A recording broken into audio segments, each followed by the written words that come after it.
사람들이 예수를 믿는 이유라는 제목으로 잠시 은혜 나누기를 원합니다.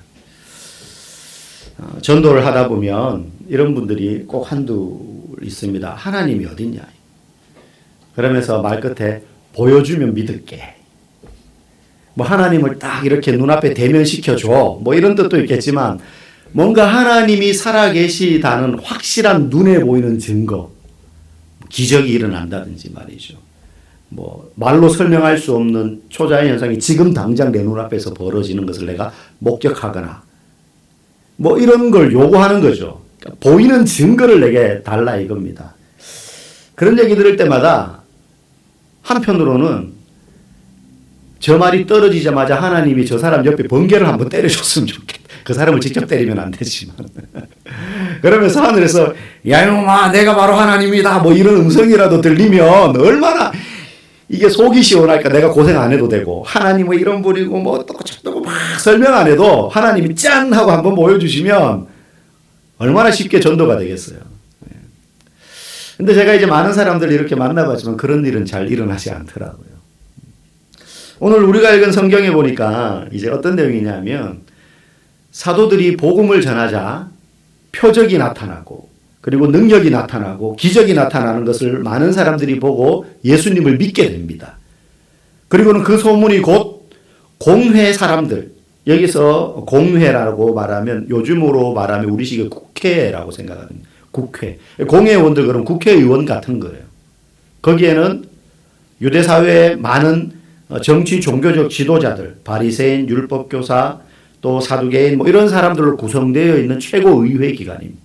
이 사람들 귀에까지 들어가는데 반응이 부정적인 거예요. 아, 저 인간들 그냥 내버려 두면 안 되겠다. 그래서 잡아다가 옥에 가둡니다. 그냥 가두는 게 아니라 너네 절대 나가서 이런 얘기 퍼뜨리고 다니면 안 돼. 전도하지 마. 그렇게 하고 옥에 가뒀어요. 근데 가뒀는데 그 밤에 주의 사자, 천사죠. 천사가 나타나서 옥문을 열고 이들을 탈출시킵니다. 탈출했는지 아무도 몰라요. 뒤늦게 알고 보니까 옥문을 지키는 사람도 있고 옥문도 잠겼는데 죄수들이 없어요. 지난밤에 가두었던 그 사도들. 어찌 된 거냐 막 수소문했는데 보니까 누가 와서 헐레벌떡 뛰어와서 보고하기를 그 사람들이 거리에서 또 복음을 전하고 있던데요. 그러자 깜짝 놀라서 대제사장들과 또 이 공회의원들이 당장 데리고 와, 잡아와. 그래서 또 잡아옵니다. 그런데 사람들이 너무 이 사람들을 주목하고 또 이 사람들 주변에 많은 사람들이 모여들고 하다 보니까 잡아오긴 했는데 지난밤처럼 다시 옥에 가두거나 더 이상의 조치는 취하지 못하고 한 번 더 경고하는 거예요. 우리가 다시는 이런 식으로 나가서 복음을 전하지 말라고 엄히 명했는데 왜 또 복음 전하냐. 마지막 기회야. 한 번만 더 하면 너네 진짜 가만히 안 둬? 하는 내용이 오늘 본문의 내용입니다. 그런 소리를 듣고 이제 사도들이 사람의 말 듣는 것보다 하나님의 말씀에 순종하는 게 옳다. 우리는 계속 하겠다. 뜻을 굽히지 않겠다. 이러면서 이제 극한 대치 상태로 가는 거죠. 어떤 성도분이 이제 교회에 나오게 되었습니다. 나오기 전에 그분이 항상 가지고 있던 주일이 되면 성경책 들고 교회 가는 사람들을 보고 저 사람들은 왜 교회에 나가지?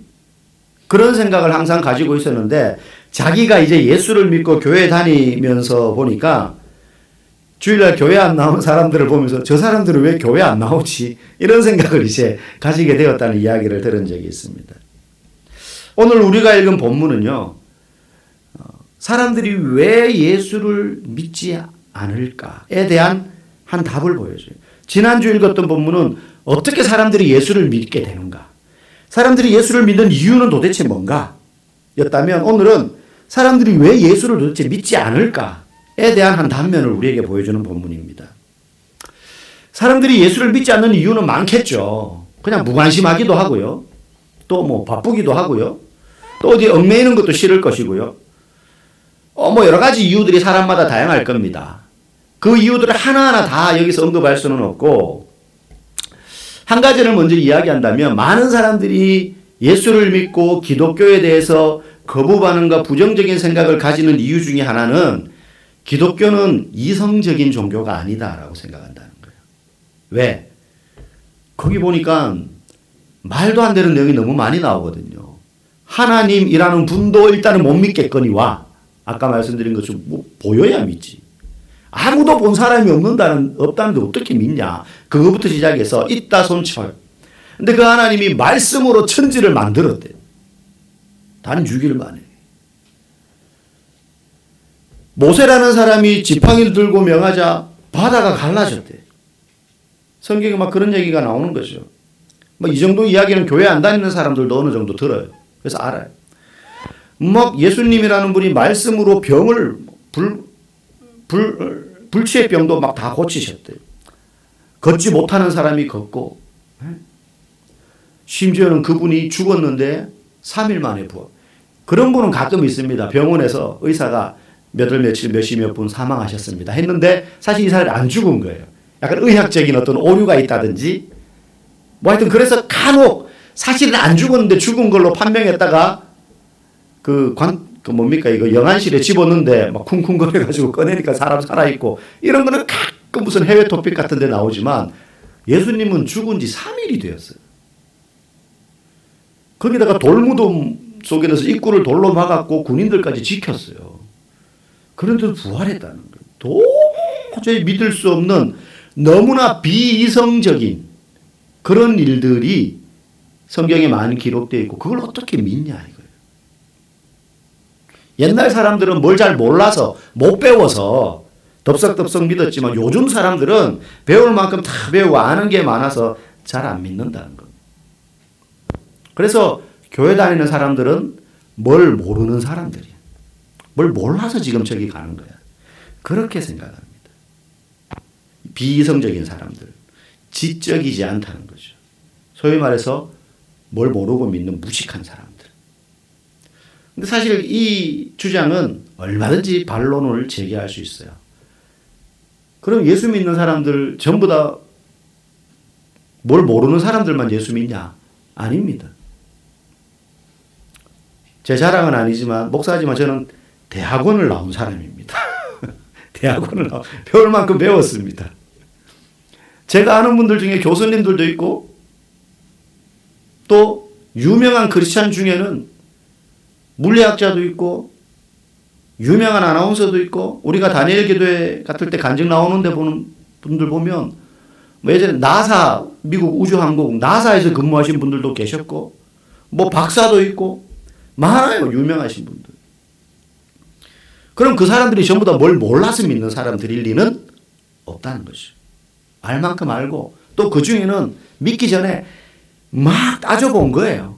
내가 알고 있는 의학적, 과학적, 논리적 상식과 도대체 성경의 내용이 이게 괴리가 너무 큰데 이걸 어떻게 믿지 했는데 믿게 된 사람들이 얼마든지 많습니다. 역사 가운데 유명한 철학자, 의학자, 과학자 중에 크리스천들이 너무 많습니다. 너무 많아요.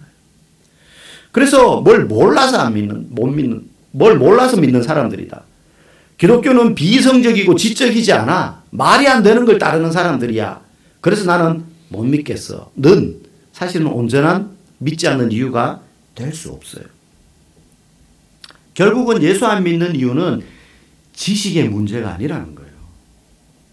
저렇게 똑똑한 사람이 왜 예수를 믿지? 하는 경우들이 허다하기 때문에. 오늘 본문에는요. 표적과 기사를 행했던 이 사도들을 잡아다가 신문하고 옥에 가둔 사람들이 나옵니다. 공회회원들이라 그랬습니다. 이 공회회원들은 대제사장과 사두개인과 서기관들로 주로 구성되어 있습니다. 많아요, 사람이. 근데 이 사람들은 다 그 당시에 초엘리트 계층이에요. 최고 똑똑한 사람들, 제일 많이 배운 사람들, 전부 다 선생님으로 대우받는 사람들입니다. 이들이 사도들이 행한 기적을 듣고 보고도 믿을 수 없었던 이유가 뭐냐? 그저 이 사람들이 사도들보다 맞습니다. 사도들보다 훨씬 똑똑한 사람들 맞아요. 기적을 행했던 사도들은 대부분 학교 문턱도 못 밟아본 사람들이. 평생 고기만 잡던 사람들 쫙 깡촌에서. 그런 사람들이 기적을 행했어요. 이 공회회원들은 그들에 비하면 너무너무 똑똑해요. 아는 것도 많아요. 배울 만큼 배웠어요. 경험도 많이 했어요. 많이 가르쳐 봤어요. 그러면 이 사람들이 안 믿은 이유가 자기들이 훨씬 똑똑해서 이성적으로 생각해보니 저거는 말도 안 되는 일이야 해서 안 믿은 것일까? 성경은 그렇지 않다라고 말합니다. 오늘 우리 17절과 24절 본문인데요. 한번 같이 읽어보겠습니다. 대제사장과 그와 함께 있는 사람, 즉 사두개인의 당파가 다 마음에 시기가 가득하여 일어나서 성전 맡은 자와 제사장들이 이 말을 듣고 의혹하여 이 일이 어찌 될까 하더니, 여기 보니까 마음에 뭐가 일어났다고요? 시기가 일어난 거예요. 여러분, 놀랍게도 불신앙의 이유의 대부분은 감정적인 문제예요. 단순하게 말하면 싫은 거예요. 기독교가 싫은 것이고 예수 믿는 사람들이 싫은 것이고 하나님이 싫은 거죠. 싫다는 걸 조금 더 살펴보면 그 안에 이유가 있어요. 싫은 이유가 있어요. 지금 이 대제사장과 서기관들과 백성의 장로들 뭐 이런 사람들이 왜 시기가 일어났을까? 사실 그 사도들과 자신들은 사회 계층적인 측면, 그 당시엔 계급 사회였고 신분 사회였으니까 하늘과 땅 차이여서 그들을 보면서 시기를 느낄 이유가 없어요. 경쟁 상대가 안 돼요, 사실은. 같은 공간 안에 말을 섞을 그런 경우도 있을 수가 없어요. 그들이 어부나 세리 이런 사람들을 가까이 할 상황도 전혀 살면서 일어나지 않습니다. 시기를 느끼고 질투를 느끼려면 어느 정도 나하고 뭔가 레벨이 맞아야, 경쟁이 돼야 그런 감정이 드는 것 아니겠습니까?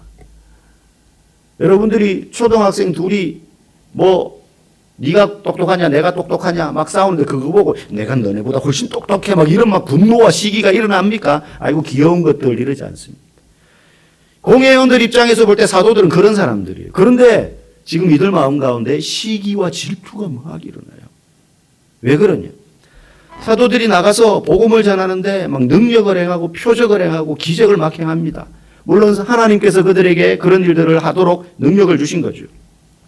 근데 막 그런 일들을 행하는데 만약에 이 대제사장들과 사두개인 같은 이 공회 회원들이 이성적으로 똑똑한 사람들이니까 이성적으로 만약에 그 사건을 접했다면 야, 우리가 배운 지식과 경험으로 생각할 때는 도무지 저런 일들이 일어나는 것은 납득이 되지 않는데 실제 벌어진 건 사실이에요. 증인이 너무 많고 증거가 너무 많아요. 그러면 우리가 지금 이성적으로 납득이 안 되는데 어떻게 저런 일이 일어날 수 있었는지 한번 면밀히 조사해 보자. 뭐 이런 식으로 접근하는 게 이성적인 배운 사람의 태도 아니겠어요? 그렇게 했어야 되는데 이들은 오히려 감정이 먼저 앞서는, 어떤 감정? 분노와 질투와 시기심. 그래서 따지지 않습니다. 일단 잡아다가 위협합니다. 너네 나가서 다시는 그런 행위 하지 마. 왜 그런 일이 일어났는지, 왜 이들이 그럴 수밖에 없었는지, 어떻게 그런 기적이 일어났는지 뭘 그걸 조사를 하거나 따진 게 아니라 하지 마. 하지 말라고 하면 가만히 안 둬? 이렇게 해버린 거예요. 그 똑똑하다는 사람들이. 그냥 무조건 입을 틀어막은 거죠. 입을 틀어막은 거예요. 왜 그랬을까? 그들 가운데 시기와 질투가 일어났어요. 왜 시기와 질투가 일어났는가? 자신들이 가지고 있는 기득권, 인기, 명성, 이걸 이 사도들의 인기와 명성 때문에 빼앗길까봐, 잃어버릴까봐. 그게 두려웠던 거예요.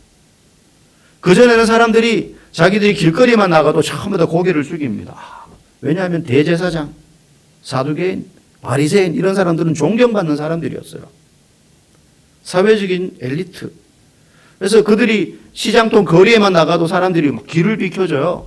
예전에 우리 조선시대 뭐 드라마 같은 거 보면 사대부 지쳐놓은 양반이 가마 타고 싹 지나가면은 일반 백성들은 막 아이고 그러면서 고개 숙이고 길을 열어주잖아요.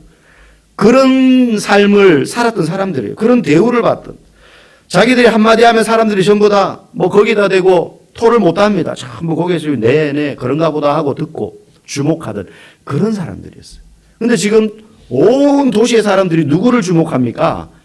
저 배우지도 못하고 어디 저 시골 총구석에서 금방 상경해가지고 뭐 하던 사람들인지도 잘 모르는 저들에게 전부 다 사람들이 우와 그리고 박수를 보내고 우와 대단하다 그러고 나도 좀 만져주세요. 저도 고쳐주세요. 막 그러고 그 사람들 말 한마디에도 귀를 기울이려고 하고 그들이 자기를 한번 쳐다봐 주기를 막 고대하고 그걸 보니까 그들이 지금까지 누려왔던 그런 백성들의 환호, 인기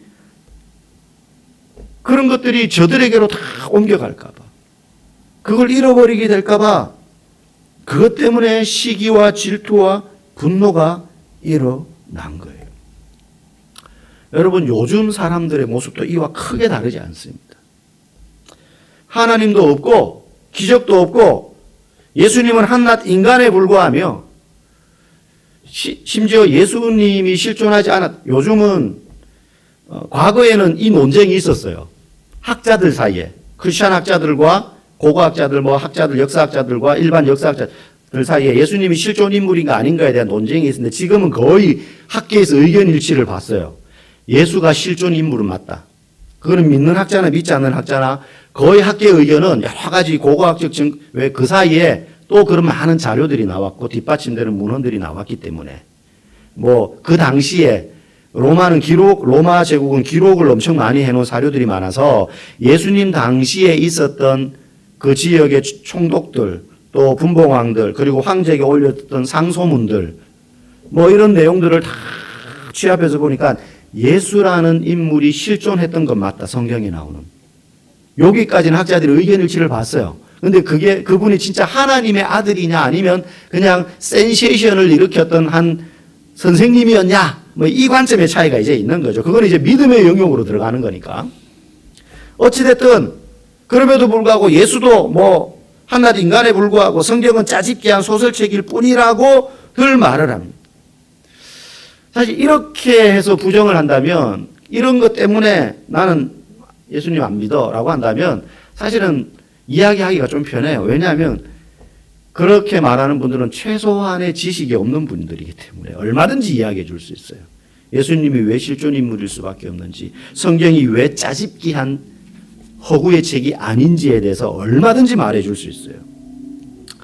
실제로 이성과 과학과 상관없는 그런 걸로 설명할 수 없는 일들이 일어나고 그래서 그리스도인은 심신이 약하고 의지가 약해서 무지에서 종교에 빠진 바보들이라고 생각하는 사람들이 요즘에도 많이 있어요.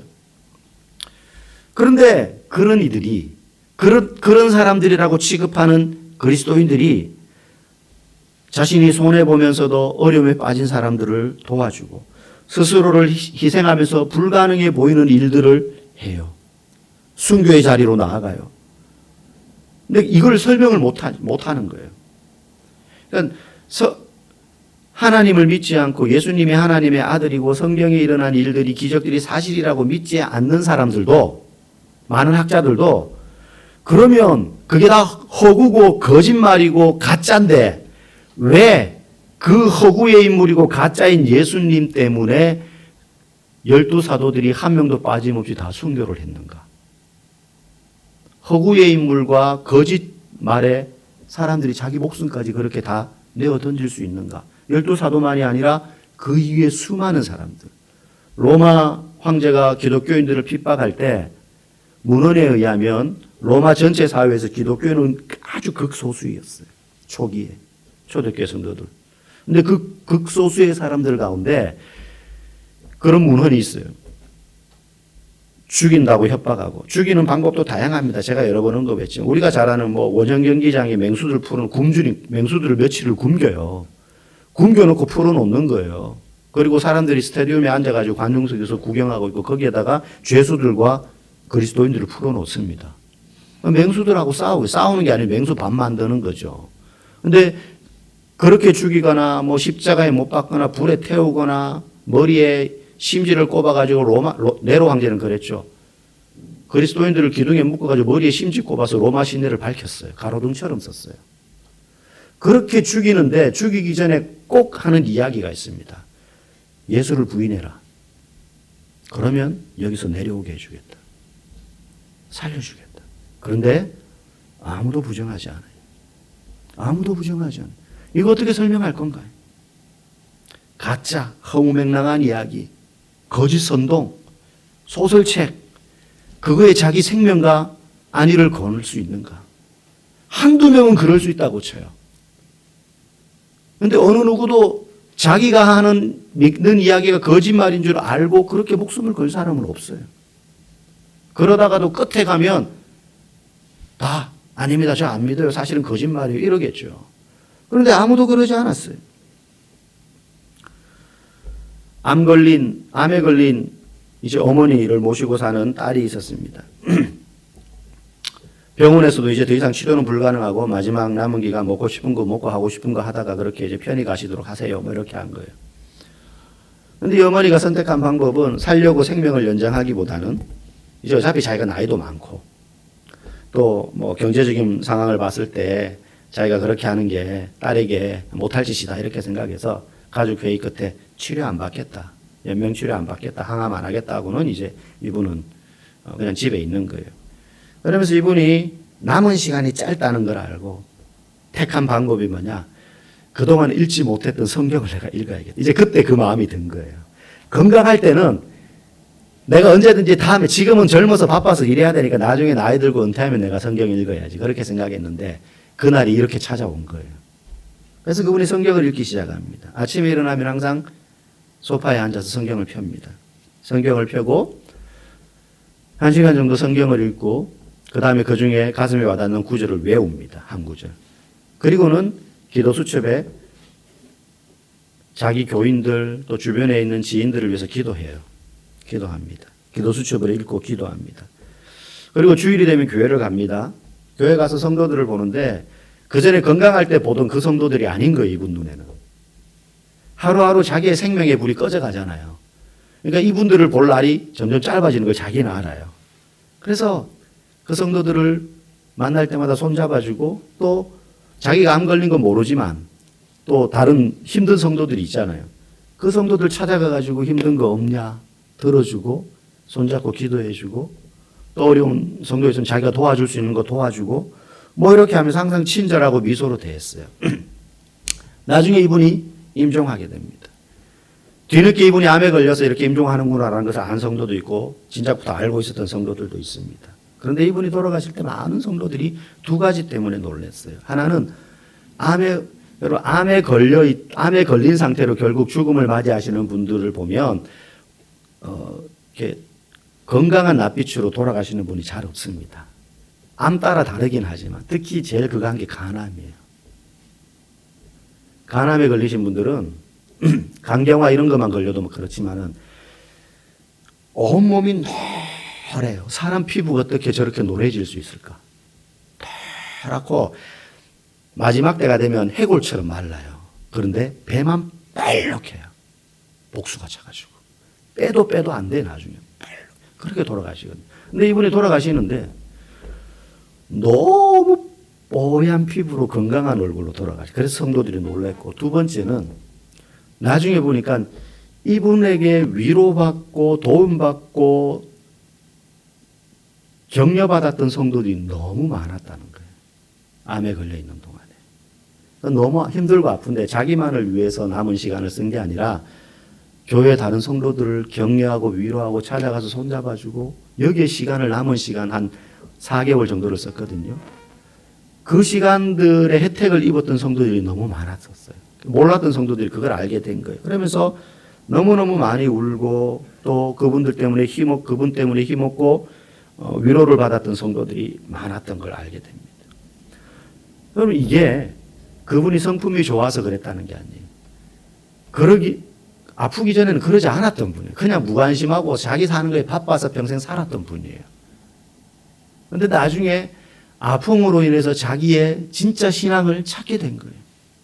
그래서 행복하게 가셨고 남은 성도들도 행복하게 기쁨 가운데 그분을 축복하며 감사하며 보내드렸어요. 딸도 그 사실을 나중에 뒤늦게 알았어요. 이렇게 많은 분들이 자기 엄마를 애타게 기대했고 또 이렇게 기쁨으로 환송을 해주는구나.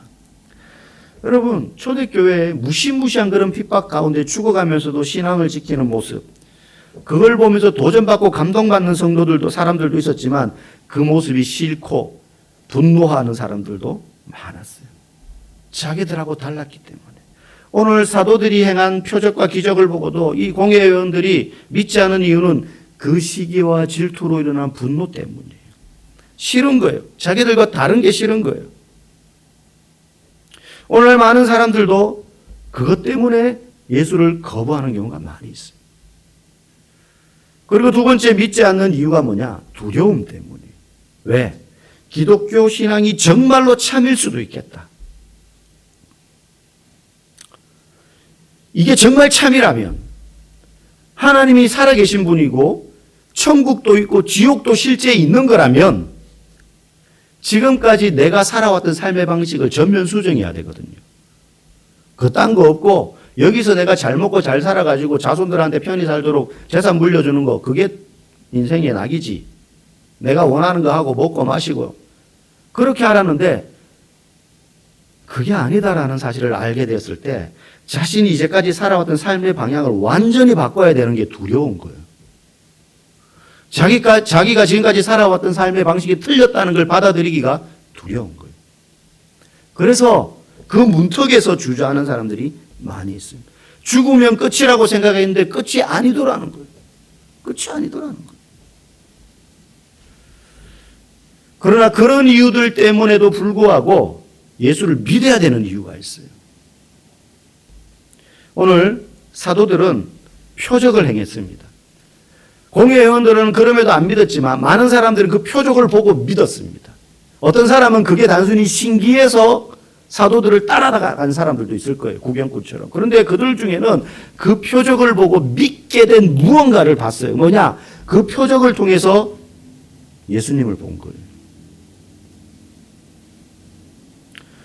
사도들이 기적을 행한 건 단순히 병을 고치고 귀신을 내쫓는 게 목적이 아니라 그 일을 통해서 이 사람들이 예수님을 만나기를 원하는 목적에서 표적을 행했던 것이거든요.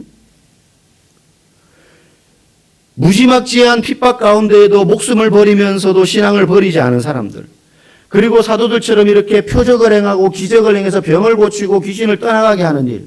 또는 저와 여러분들처럼 그렇게 기적을 행하는 게 흔한 일은 아니기 때문에 저와 여러분들이 흔하게 그런 일을 행하지 않지만 우리의 삶을 통하여 표적을 드러낼 때 연약한 자를 돕고 내 코가 석자이지만 나보다 더 힘든 사람들에게 관심을 가지고 손을 내밀고 희생하고 손해보더라도 그들을 향해 나아가고 그런 모습들이 우리 안에서 표적으로 드러날 때 이 모든 표적의 끝에 가면 공통점이 뭐냐? 이들이 왜 이렇게 하느냐? 왜 자기를 희생하고 심지어 희생 가운데는 자기 목숨까지 희생하고 시간과 물질을 희생하면서까지 그렇게 행하느냐? 왜 그런 일을 하느냐? 이유가 뭐냐? 그 끝에 가면 예수님의 사랑 때문이구나. 사랑 때문이구나. 사랑 때문에 선교하고 사랑 때문에 순교하는 것.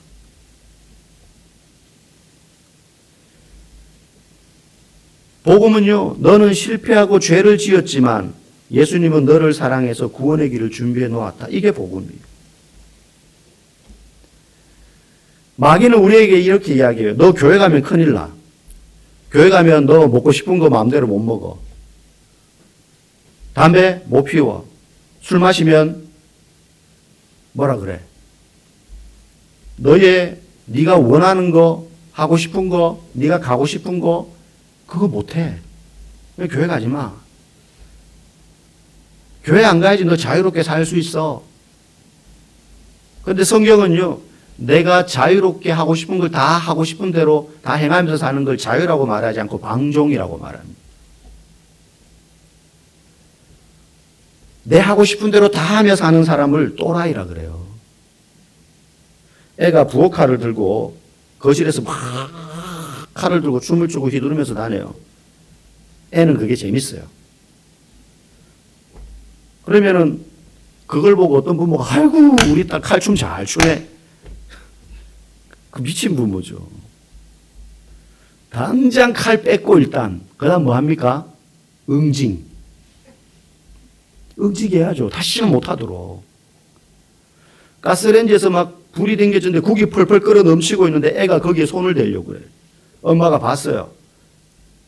사랑스러운 딸아, 그거 손대면 아이 뜨거해. 그러니까 손대면은 큰일 나, 맴매할 거야. 이러는 엄마 있습니까? 일단 그거 나중에 소리부터 줘. 야! 일단 야! 아니면 이제 욕, 임마! 욕부터 나가는 거죠. 안 돼! 그러지 않겠어요? 제가 이런 노래를 가사를 봤어요. 제목이 이제 요즘 약간 유행처럼 이렇게 유머로 아이들이 이야기하는 걸 제가 들었는데 이걸로 노래를 만들었다고요. 그 노래 제목이 우리 엄마는 좋은 엄마다. 가사가 이렇습니다. 거실에서 TV를 보고 있었다. 엄마가 말했다. 9시에 숙제해. TV 보고 싶어서 싫다고 말하면 엄마가 하는 말. 좋은 말 할 때 숙제해. 내가 밥 안 먹으려 할 때도 엄마가 하는 말. 좋은 말 할 때 밥 먹어. 내가 씻기 싫어할 때도 엄마가 하는 말. 좋은 말 할 때 샤워해. 우리 엄마는 좋은 엄마다. 좋은 말만 하는 우리 엄마는 참 좋은 엄마다. 좋은 말만 한다는 거예요. 우리 엄마는 좋은 말로 할 때 밥 먹어. 좋은 말로 할 때 샤워해. 우리 엄마는 좋은 말만 하는 좋은 엄마다. 실제 이 엄마 좋은 엄마입니까? 나쁜 엄마입니까? 좋은 엄마죠. 좋은 엄마죠. 숙제 하기 싫어. 나 TV 볼 거야. 그럼 TV 봐. 나쁜 엄마입니다. 밖에서 흙먼지 뒤집어 쓰고 하루 종일 놀다가 들어왔는데 야 씻어. 나 씻기 싫은데 그럼 씻지 마. 나쁜 엄마입니다. 좋은 말 할 때 샤워해. 이게 좋은 엄마예요, 실제. 예. 복음은 사람이 하고 싶은 대로 살도록 내버려 두는 것이 아닙니다.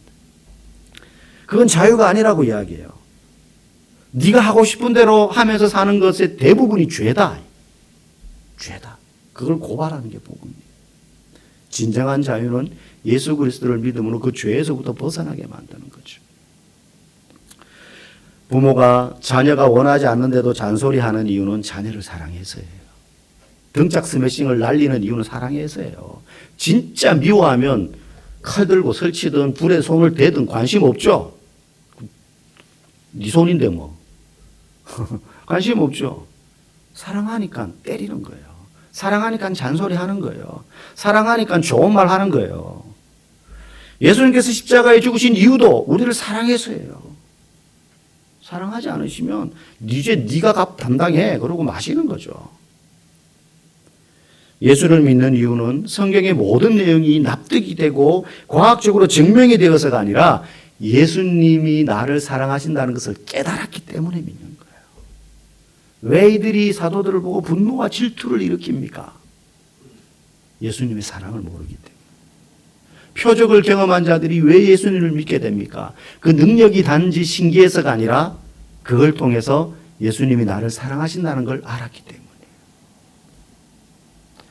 로마서 8장 35절에는 예수님의 사랑을 경험한 자가 이렇게 고백하는 장면이 나옵니다. 마지막으로 같이 읽겠습니다. 누가 우리를 그리스도의 사랑에서 끊으리요? 환난이나 곤고나 박해나 기근이나 적신이나 위험이나 칼이랴. 적신이란 말은 벌거벗었다는 뜻이. 그런 수치를 당하더라도 예수님이 우리를 향하신 그 사랑에서 끊을 건 없다 이 세상에. 여러분 모두가 그 예수님의 사랑을 깊이 체험함으로 예수님을 더 잘 믿는 믿음의 자리로 나아가기를 주의 이름으로 간절히 축복합니다.